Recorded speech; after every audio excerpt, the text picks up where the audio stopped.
मनुष्यों की पूर्ण आयु 100 वर्ष की है। उसमें से आधी तो रात्रि में सोकर ही समाप्त हो जाती है, चौथाई बालकपन में और वृद्धावस्था में चली जाती है, और शेष चौथाई व्याधि, वियोग, दुख एवं धनवानों की सेवा आदि में व्यतीत हो जाती है। फिर अब जल की तरंगों के समान अत्यंत चंचल इस जीवन में प्राणियों को सुख की प्राप्ति कहाँ हो सकती है? इस जीवन में मनुष्य को सुख की प्राप्ति कहाँ हो सकती है और कैसे हो सकती है? क्योंकि मनुष्य शरीर की आयु जो है वो प्रकृति ने 100 वर्ष की निर्धारित की हुई है, लेकिन आज तो मनुष्य 100 वर्ष भी नहीं जी रहा, क्योंकि मनुष्य प्रकृति से नीचे गिरता जा रहा है। और जो मनुष्य प्रकृति से नीचे गिरता चला जाएगा तो उसकी आयु फिर क्षीण होती चली जाएगी। इसलिए मनुष्य की आयु आज 70 साल, 60 साल इतनी ही रह गई है, और 70 साल में ही मनुष्य का जीवन समाप्त हो रहा है। वो जीवन उसका इसलिए समाप्त हो रहा है 70 साल में, क्योंकि वो बाहर के संसार में पूरी तरह से रमा हुआ है। उसके मन के अंदर इतनी वासना की दौड़ है, इतनी संसार को पाने की दौड़ है, इतनी धन संग्रह करने की दौड़ है, इतनी स्त्री को भोगने की दौड़ है कि उसका मन बिल्कुल भी खाली नहीं है। उसके चित्त के अंदर निरंतर व्यत्यय उठती रहती हैं और वो संसार में भागता रहता है। तो इसलिए उसके शरीर की ऊर्जा क्षीण हो जाती है। उसके शरीर की ऊर्जा जल्दी इसलिए क्षीण होती है। आज मनुष्य इतना बीमार हो रहा है तो उसका ये कारण एक और है कि वो संसार में पूरी तरह से रम गया है। वो ना अपने शरीर पर ध्यान दे रहा, ना ये ध्यान दे रहा कि मेरे शरीर में बीमारी आ जाएंगी, नशे का सेवन करने लगता है। तो इस प्रकार का अगर मनुष्य कोई सेवन करेगा, नशे का सेवन करेगा और अपने शरीर का ध्यान नहीं रखेगा, तो मैं अपने शरीर का भी ध्यान रखना है। इस शरीर में कितनी ऊर्जा एनर्जी चाहिए, थोड़ा व्यायाम भी करो, और व्यायाम करने के बाद थोड़ा फल लो, फ्रूट लो, प्रकृति का जो भोजन है उसको आप ध्यान करो। जब आप प्रकृति का भोजन ध्यान करोगे, कच्चा भोजन ध्यान करोगे, तो आपके अंदर बीमारी कम आएंगी। और 1 से 2 घंटे तुम ध्यान करना शुरू कर दो। जिस प्रकार जापान में जो मनुष्य हैं वो विपश्यना का ध्यान करते हैं 1 से 2 घंटे का, तो इसलिए उनकी आयु बढ़ जाती है। उनकी आयु 100 वर्ष से ऊपर की हो जाती है, और वो प्रकृति के साथ जुड़े हुए हैं, वो प्रकृति का भोजन ज़्यादातर लेते हैं। तो इसलिए तुम अपने आप को प्रकृति से जोड़ो। तुम निरंतर धन के दौर में मत लगे रहो। इस धन को तुम संग्रह कर लेते हो, 60-70 साल में तुमने संग्रह कर दिया, और फिर तुम्हारे शरीर में बीमारी आ गई, बीमारी में तुम्हारा धन लग गया, और फिर तुम्हारी मौत होगी, बात खत्म होगी। तो इस प्रकार अपना जीवन मत जियो। एक थोड़ा विवेक अपने अंदर प्रकट कर लो, और विवेक प्रकट करके देख लो ये जीवन क्यों है, कैसे है। ये तुमको मनुष्य जन्म मिला है और इसकी आयु 100 वर्ष की है। तुमने इसकी आयु छीन कर दी, तुमने अपनी आयु भी छीन करते जा रहे हो। तुम 70 वर्ष में समाप्त हो रहे हो, तो तुमने 30 वर्ष की आयु अपनी समाप्त कर दी। वो 30 वर्ष की आयु तुमने वो समाप्त कर दी, क्योंकि ना तो तुम अपने शरीर पर ध्यान दे रहे कि शरीर को कौन सा भोजन मिलना चाहिए, कौन से विटामिन मिलने चाहिए, और तुम संसार में इतने लग गए, तुम्हारे मन के अंदर यंत्र विचार चलते रहते हैं। तुम प्रकृति से अलग हट गए, प्रकृति से जुड़े हुए नहीं हो। जिस प्रकार पशु पक्षी प्रकृति से जुड़े हुए हैं, वो नेचर से जुड़े हुए हैं, तो इसलिए तुम अपने आप को प्रकृति से जोड़ कर रखो। जब तुम अपने आप को प्रकृति से जोड़ कर रखोगे तो तुम्हारी आयु निश्चित ही 100 वर्ष की हो जाएगी, 90-95 वर्ष की तो हो ही जाएगी। बस बात है अपने आप को प्रकृति से जोड़ने की। जब तुम प्रकृति से जोड़ोगे अपने आप को, तो ऐसा नहीं है कि आपकी आयु कम होगी। प्रदूषण बढ़ता जा रहा है। आज शहरों के अंदर, दिल्ली के अंदर, NCR के अंदर इतना प्रदूषण बढ़ता जा रहा है। जब वो प्रदूषण मनुष्य सांस लेता है तो उससे भी उसकी आयु छीन हो रही है। उसके फेफड़ों में बीमारी आ जाएंगी निम्न प्रकार की, और उससे उसके फेफड़े खराब हो गए, लीवर खराब हो गए, हार्ट खराब होगा। तो इस प्रकार भी मनुष्य बीमार हो रहा है, क्योंकि मनुष्य अपनी मौत की व्यवस्था स्वयं कर रहा है। इस प्रदूषण को छीन नहीं करता। ये प्रदूषण इतना बढ़ता जा रहा है, हर साल इतना बढ़ जाता है, लेकिन सरकार इसका कोई काम नहीं करती। और जो गांव के मनुष्य हैं, जो नेचर से जुड़े हुए मनुष्य हैं, उनकी आयु तुम्हें आज भी ज़्यादा मिलेगी। और उनके अंदर बीमारी भी कम मिलेगी। वो इसलिए मिलेगी क्योंकि वो नेचर से जुड़े हुए हैं, प्रकृति से जुड़े हुए हैं। तो अपने आप को तुम प्रकृति से जोड़ लो। अगर तुम शहर में रह के काम भी करते हो, चलो ठीक है 50-60 साल तुमने नौकरी कर ली, तो 60 साल के बाद तुम अपने गाँव में आ जाओ, तो अपना प्रकृति के साथ रहो, वहीं जुड़ो। लेकिन तुम वहीं रहते हो, ध्यान नहीं करते, उस परमपिता परमात्मा का तुम भजन नहीं करते, तो कीर्तन शुरू कर दो, भक्ति शुरू कर दो, भजन शुरू कर दो, मंत्र का जाप शुरू कर दो। अगर तुम ध्यान नहीं कर सकते लेकिन उस परमपिता परमात्मा की बंदगी शुरू कर दो, तो तुम्हारे अंदर ये मन की वृत्तियाँ शांत हो जाएंगी और तुम्हारी आयु भी बढ़ जाएगी। जब तुम्हारा मन एकाग्र होगा तुम्हारी आयु भी बढ़ेगी, क्योंकि तुम्हारे अंदर जो 80% ऊर्जा एनर्जी है वो मन के विचारों में जा रही है। इसको रोक दो, इन विचारों को खाली करना शुरू कर दो, तो तुम्हारे अंदर ये ऊर्जा एनर्जी अपने आप ही संग्रह हो जाएगी और तुम्हारी आयु भी बढ़ेगी और तुम्हारे अंदर से बीमारी भी छीन होना शुरू होगी। तो इसलिए तुम इस ऊर्जा एनर्जी को रोक दो और कोई भी बात की ज़्यादा चिंता मत करो।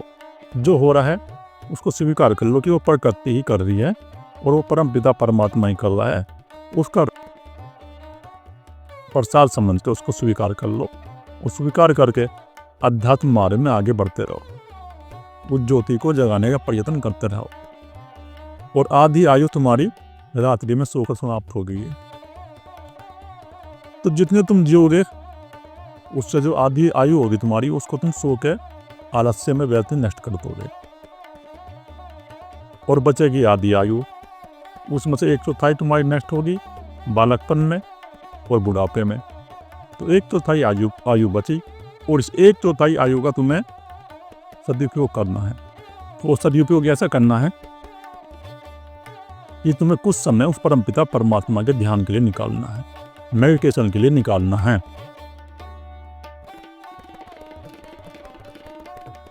जब तुम कुछ समय उस परमपिता परमात्मा के लिए निकालोगे, मेडिटेशन के लिए निकालोगे, तो तुम्हारी फिर अध्यात्म यात्रा शुरू होगी और उससे तुम्हारी आयु भी बढ़ेगी। तो अगर आपको स्वस्थ रहना है तो प्रकृति से जुड़ो और प्रकृति से जुड़ने के साथ साथ 1 से 2 घंटे का ध्यान मेडिटेशन भी करना शुरू कर दो, तो फिर आप स्वस्थ रहोगे।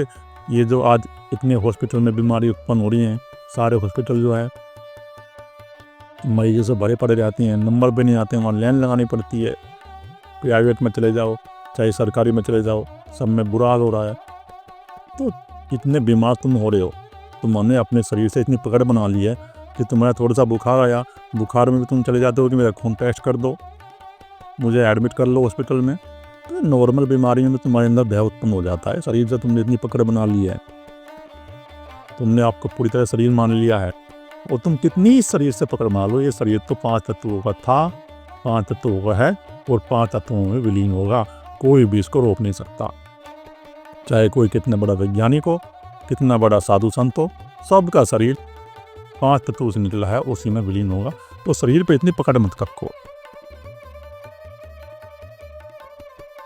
समझ लो कि मैं शरीर में हूँ, ये शरीर मिला हुआ है, इस शरीर के अंदर हमारा अहंकार प्रकट है, हमारा जीवात्मा प्रकट है और ये शरीर साधन है उस मोक्ष को प्राप्त करने का। क्योंकि मनुष्य शरीर में रहकर ही हम अपनी चेतना का विकास कर सकते हैं। बाकी जो पशु के शरीर हैं उनमें रह के हमारी जीवात्मा का विकास नहीं होगा, जो अन्य योनियां हैं। इसलिए मनुष्य जन्म को श्रेष्ठ बताया गया है, क्योंकि मनुष्य के अंदर विवेक प्रकट है, प्रज्ञा बुद्धि प्रकट है और वो ध्यान का उपयोग करके, साक्षी का उपयोग करके अपने अंदर प्रज्ञा बुद्धि प्रकट कर लेगा, विवेक प्रकट कर लेगा और उस प्रज्ञा बुद्धि से वो उस परमपिता परमात्मा को जान लेगा, अपने अहंकार को छीन कर देगा। ये अवसर मिला हुआ है मनुष्य जन्म में, इसका लाभ उठाओ और लाभ उठा के उस परमपिता परमात्मा के मार्ग पर लग जाओ तुरंत। और अगर तुम जवानी में नहीं कर रहे तो 50 साल के बाद तुम विकार होने के करीब आ रही, तो फिर 2 घंटे का ध्यान करना तुरंत शुरू कर दो, नहीं तो पता नहीं मौत आए और तुम्हें लेके जाए। ये तुम्हें अवसर मिला हुआ है मनुष्य जन्म का, तो ये नहीं मिलेगा, फिर तुम्हारा अहंकार पशु के रूप में प्रकट होगा। और जो बाकी आयु है तुम्हारी, तुम अपनी आयु उस परमपिता परमात्मा में खोजने नहीं लगा रहे। और जो 1/4 बची हुई आयु है तुम्हारी, उसमें तुम क्या करोगे? उसमें तुम बीमार होगे, तुम्हें वियोग होगा, दुख होगा। कोई मर गया तो तुम्हारे अंदर दुख उत्पन्न हो गया। किसी की ब्याह शादी हुई, ढोल बजने लगे, तुम्हारे अंदर सुख उत्पन्न हो गया, तुम नाचने लगे वहाँ पे। वो धनवानों की सेवा, और जो धनवान मनुष्य हैं, जो नौकरी करने वाले मनुष्य हैं, वो उनकी सेवा करते हैं, वो धनवान राजाओं की सेवा करते हैं। तो इस प्रकार ये क्रम चला हुआ है। मनुष्य की आयु में छीन होती जा रही है, संसार में पूरी तरह से उरम गया है। ठीक है, इनका उपयोग करो, बाहर का काम भी करो, लेकिन 4 घंटे अपने ध्यान साधने के लिए निकालो। अगर तुम गृहस्थी में हो, अगर तुम्हें अपना कल्याण करना है, नहीं तो तुम्हारा कोई कल्याण नहीं होगा। 25 साल के बाद जब तुम गृहस्थी बसाते हो, तो उस गृहस्थी में भी तुम्हें 2 घंटे सुबह 2 घंटे शाम को ध्यान भजन करना चाहिए, तो तुम्हारी यात्रा चलती रहेगी। फिर जब तुम्हारी उम्र 50 साल होगी, तो तुम फिर वहाँ से अपनी यात्रा को और आगे बढ़ा देना, तो तुम सफल हो जाओगे। लेकिन तुम संसार में ही अटके रहते हो पूरी तरह से। संसार के पकड़ छोड़ दो और उस परम पिता परमात्मा का चिंतन करो और स्वयं की खोज में आगे बढ़ो। अगर ये तुम्हें अपना मनुष्य जन्म सार्थक करना है, तो तुम्हें अध्यात्म के रास्ते पर चलना ही पड़ेगा, नहीं तो तुम्हारा कोई मनुष्य जन्म फिर सार्थक बनने वाला तो है नहीं। इस प्रकार तो पशु भी जी रहे हैं, खा रहे हैं, पी रहे हैं, अपने भोग लेते हैं और अपना जीवन जी चले जाते हैं। अगर आप भी इस प्रकार करोगे, तो फिर ये मनुष्य जन्म किस काम का आपके। और फिर आप जल की तरंग हो गए समान, अत्यंत चंचल जीवन के प्राणियों को सुख की प्राप्ति कहा। और जल की तरंग हो के समान चंचल जीवन है, जन्म हुआ और पता नहीं मृत्यु कब आ जाए, ऐसे ही समय निकल जाता है। संसार में रमे रमे तुम्हारा समय निकल जाएगा, और जब तुम्हारी वृद्धावस्था आएगी, मृत्यु समीप आ जाएगी, काल समीप आ जाएगा, उस समय तुम्हें होश आएगा कि मैंने क्या कर दिया, मेरा जीवन तो ऐसे नष्ट हो गया, मुझे तो पता नहीं चला। अगर तुम्हारा ये अहंकार छीन हो जाता, तो समझो कि वो परमपिता परमात्मा में ज्योति मिल गई, तुम्हारा मोक्ष हो गया, निर्वाण हो गया। यही वो अवस्था है परमपिता परमात्मा को प्रकट करने की, उस ज्योति को प्रकट करने की। और तुम अपनी आयु को छीन करते जा रहे हो, तुम समय नहीं निकालते ध्यान करने के लिए। तो इस प्रकार ये जीवन चल रहा है, इस चक्र से निकलो। और इस चक्र से निकलने का एक ही साधन है, ध्यान करना शुरू कर दो, तो तुम भी इस चक्र से निकल जाओगे। नहीं तो तुम इस चक्र में पड़े रहोगे, जन्मों जन्मों तक तुम्हारी यात्रा चलती आ रही है। तुमने हजारों लाखों जन्म ऐसे ही खो दिए संसार के पीछे भागते हुए, और अब भी तुम अपना जन्म ऐसे ही खोए हो संसार के पीछे भागते हुए। तो इसलिए एक होश लेके आओ अपने अंदर, और होश उत्पन्न करके देख लो भाई क्या हो रहा है ये। जब तुम होश उत्पन्न करके देख लोगे, तब तुम भी उस परम पिता परमात्मा के मार्ग पे आगे बढ़ जाओगे। ब्रह्म ज्ञान के विवेक में निर्मल बुद्धि वाले मनुष्य अत्यंत दुष्कर कार्यों को करते हैं। वे उपभोग, भूषण, वस्त्र, तांबूल, सैया, धन आदि संपूर्ण भोग सामग्री का त्याग कर देते हैं तथा निष्प्रय रहते हैं। परंतु हमको तो यह कुछ भिन्न पहले मिला, न अब उन्हें आगे मिलने का ही विश्वास है। और जो इच्छा मात्र से प्राप्त है, उनको त्यागने में भी हम असमर्थ नहीं होते, और तुम अनुभव नहीं लेते। दूसरे मनुष्य से, संसारी मनुष्य को कह रहे हैं भरतरी जी, ये तुम अनुभव नहीं लेते।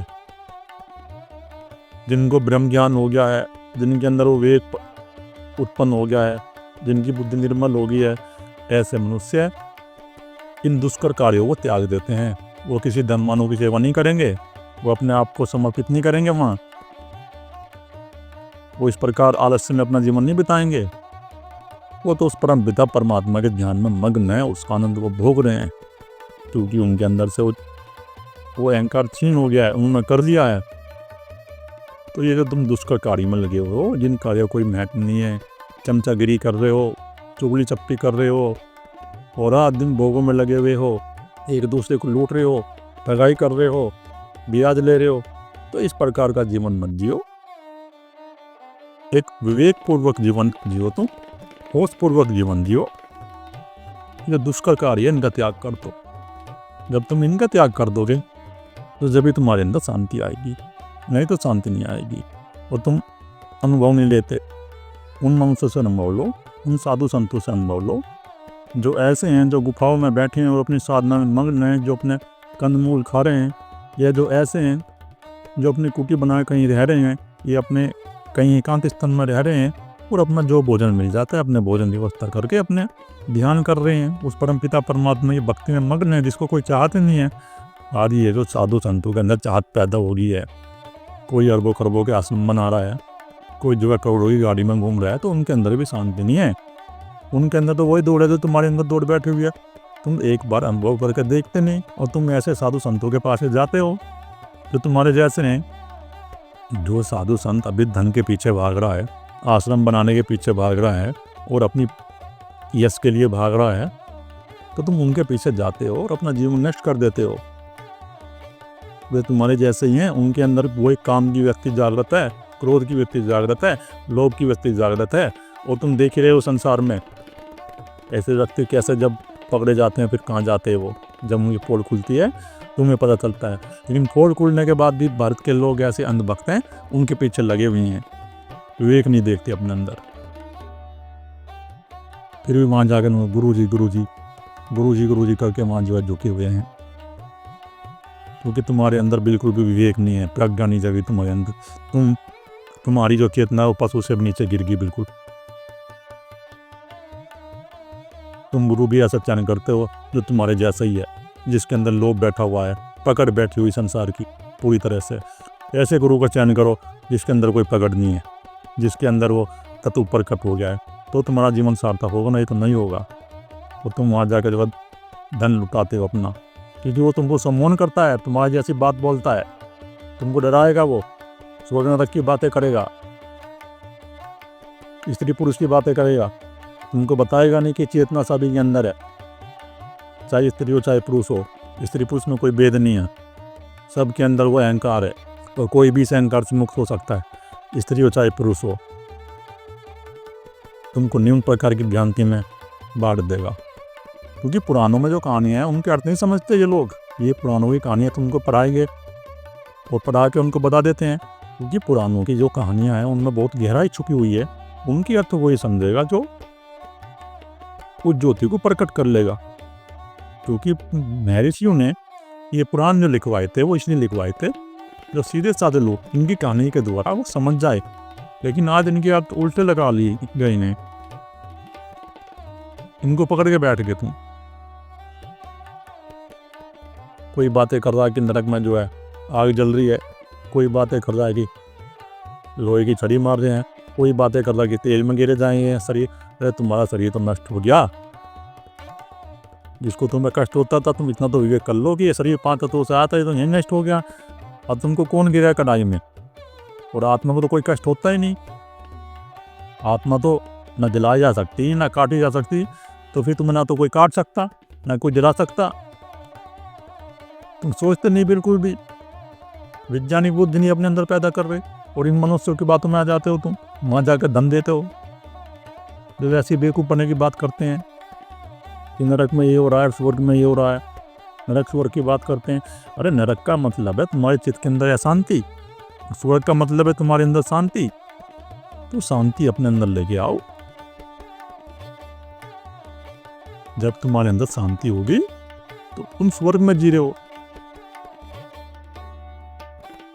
और जब तुम्हारे अंदर अशांति है, ईर्षा है, द्वेष है, क्रोध है, लोभ है, तुम नरक में हो। और जब तुम स्वर्ग में हो, जब तुम्हारे अंदर सात्विक गुण प्रकट है, प्रेम है, करुणा है, तो तुम स्वर्ग में होगे।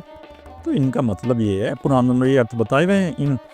इनका अर्थ ये है, तुम मान के बैठ गए कि तुम्हारी मृत्यु होगी और तुम्हारे शरीर को कढ़ाई में गिर जाएगा, नरक हो गया, और जो है तुम्हारी मृत्यु होगी, तुम्हें वहाँ अप्सरा मिलेंगी और तुम उनसे भोग करोगे तो वह स्वर्ग हो गया। तो इस प्रकार की भ्रांति भरी बातें हैं, इनमें तुम जो है अपना जीवन नष्ट मत करो, शांत चित्त अपने अंदर प्रकट करो। एक बात देख लो, उपनिषद क्या कह रहे हैं। उपनिषद से ऊंचा विज्ञान कहीं नहीं है। उपनिषद यही कह रहे हैं बार बार, इस स्वयं के भीतर जाओ, अंदर खोजो अपने, वो परमपिता परमात्मा अंदर है, अपने हृदय गुफा में प्रवेश करो। वो हृदय गुफा में स्थित है, वो जो परमपिता परमात्मा है तुम्हारे हृदय की गुफा में स्थित है। उस हृदय को खोलो। हृदय का मतलब है निर्विचार अवस्था। अपने मन को खाली करना शुरू कर दो, निर्विचार अवस्था में प्रवेश करो। तो ज्योति प्रकट होने तुम्हारे अंदर धीरे धीरे शुरू हो जाएगी। और वही परम यात्रा है, तो उस परम यात्रा पर निकलो।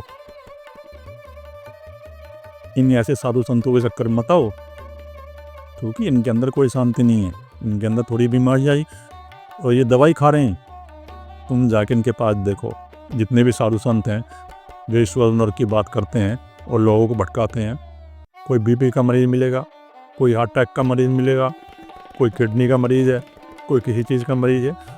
तो जो स्वयं ही स्वस्थ नहीं है वो तुम्हें स्वस्थ क्या करेगा? किसी के अंदर मानसिक बीमारी उत्पन्न है,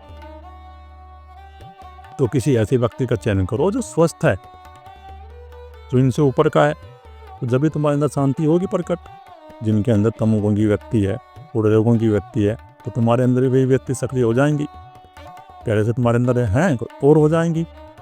तो शांति तुम्हारे अंदर कैसे आएगी? नहीं आएगी।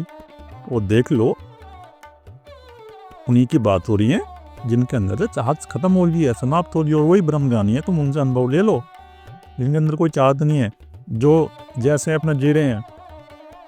महल है तो ठीक है, नहीं है तो अपने झोपड़ी में आराम से रह रहे हैं। वे मनुष्य हैं जागे पुरुष, और उनके अंदर ही वो ज्योति प्रकट है। वे उपभोग, भूषण, वस्त्र, तांबूल, संयान, धन आदि संपूर्ण भोग सामग्री का त्याग देते हैं, और तुम उनके पास भोग लेके जाओ, धन लेके जाओ, उनका कोई ध्यान नहीं है। वो पड़ा रहेगा, तुम रख दोगे, वो अपने शिष्य से बोल देंगे भाई कि इसको जो है रख लो और परमात्म कार्य में इसका उपयोग कर दो। तो वो ये नहीं देखते कि मुझे धन लेके आया, और जो वो शिष्य में कोई भेद नहीं करेगा। उसके लिए ना कोई धनवान है और उसके लिए ना कोई गरीब है। वो तो उसको देखता है जिसके अंदर प्यास है, जो जागा पुरुष होगा, जो उस परमपिता परमात्मा की ज्योति जिसके अंदर प्रकट होगी, जो सद्गुरु होगा, वो ये देखेगा कि किस मनुष्य के अंदर प्यास है उस परमपिता परमात्मा को प्राप्त करने की, उसी को वो गले लगाएगा और उसी को वो इस मार्ग में आगे बढ़ाएगा। बाकी तुम उनके पास धन के माल लगा दो तो देखेगा नहीं, उनको कोई मतलब नहीं है धन से, क्योंकि उनके अंदर वो भीतर खजाना प्रकट है। और जिस मनुष्य के अंदर वो भीतर का खजाना प्रकट हो गया, तो उसके लिए कोई बाहर का धन मायने नहीं रखता। ये तो उनके लिए मायने रखता है जो भीतर के अंधे हैं। उनको तुम धन दोगे तो तुम्हारी वाह वाह करेंगे, तुम्हारी सेवा करेंगे। लेकिन जो जागा पुरुष है, उनके द्वार पे ना कोई धनी है ना कोई निर्धन है, उनके द्वार पे सब समान है।